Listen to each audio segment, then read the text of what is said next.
take out your phone, or if you're watching this on your phone, pause this video and go and film a video of you talking about something that you enjoy talking about. Upload that to YouTube. You already have an account because you're watching this, and make it public, put a good title on, and wait. Now, 90% of people watching this will never do that. You'll never take out your phone. You'll never even record your first video.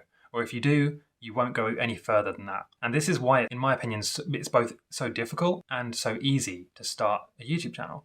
Because to start the channel, that's all you have to do. You just have to start the channel. You just film a video and post it. Everybody can do this. You could literally, in the next 10 minutes, and I mean literally 10 minutes, you could do this. You could film a video and post it within 10 minutes of your time. Will you do it? Probably not. And there's various reasons for that. It could be limiting beliefs. You could be waiting for the right moment, which never comes. Or you could simply be lazy, which is the vast majority. It's fine. And by the way, it's not your fault. Okay.